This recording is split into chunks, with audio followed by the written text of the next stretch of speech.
পুনরায় বিশ্ব চ্যাম্পিয়ন হতে নতুন করে স্কোয়াড সাজানোর হুঙ্কার দিয়ে রাখলেন দিগ্বিজয়ী আর্জেন্টাইন কোচ লিওনেল স্কালোনি। বললেন, হানিমুন পিরিয়ড ওভার, এখন থেকে বিশ্ব চ্যাম্পিয়ন তকমায় জায়গা মিলবে না আলবিসেলেস্তাদের স্কোয়াডে।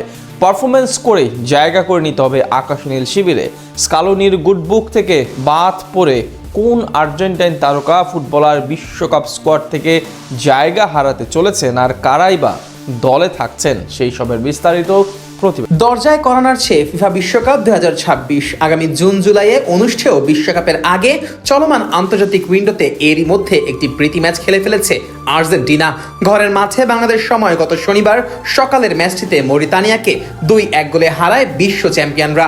সেই ম্যাচে ফিফা র্যাঙ্কিংয়ের 115তম দলের বিপক্ষে আর্জেন্টিনা তাদের শক্তির পার্থক্য দেখাতে পেরেছে খুবই সামান্য।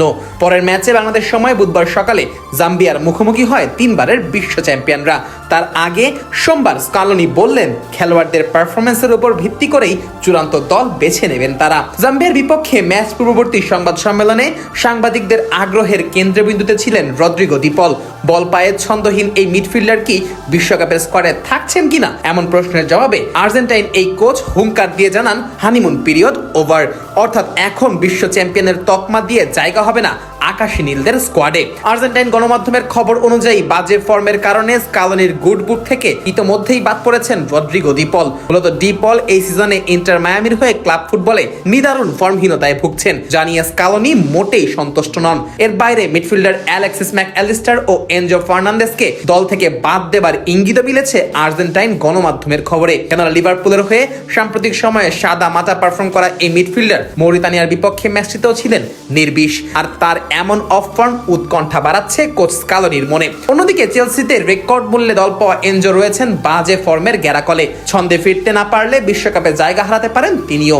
সংবাদ সম্মেলনে স্কালোনি আরো জানান, ইতোমধ্যেই আর্জেন্টাইন ফুটবল অ্যাসোসিয়েশনকে 55 জনের তালিকা জমা দিয়েছে আর্জেন্টিনার কোচিং প্যানেল, আর সেই তালিকায় ফিফার কাছে উপস্থাপন করবে দেশটির ফুটবল অ্যাসোসিয়েশন। এ সময় লিওনেল স্কালোনি ব্যক্ত করেন যে পারফরমেন্সের ভিত্তিতে খেলোয়াড় বাদ দেবেন তারা, চূড়ান্ত সিদ্ধান্ত নেওয়া হবে শেষ মুহূর্তে। দলের জন্য কোনটা ভালো তা নিয়ে ভাববেন এবং সেই অনুযায়ী সিদ্ধান্ত নেবেন বলেও জানান স্কালোনি। পারফরমেন্স সন্তোষজনক না হলে যত সিনিয়রই হোক জায়গা হবে না স্কোয়াডে, এ কথাও দৃঢ়ভাবে ব্যক্ত করেন আকাশী নীলদের এই কোচ। বিশ্বকাপের দল নির্বাচনেই মূলত প্রস্তুতি ম্যাচগুলো আয়োজিত হচ্ছে এ কথা নিশ্চিত করে স্কালোনি জানান, শেষ কয়েকটি ম্যাচ খেলার অর্থ কি তা আমরা সবাই জানি।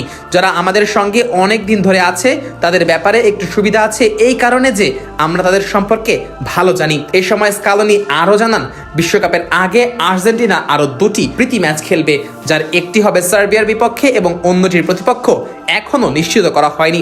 26 জনের চূড়ান্ত দল নিয়ে ম্যাচ দুটিতে মাঠে নামবে আলবিসেলেস্তেরা।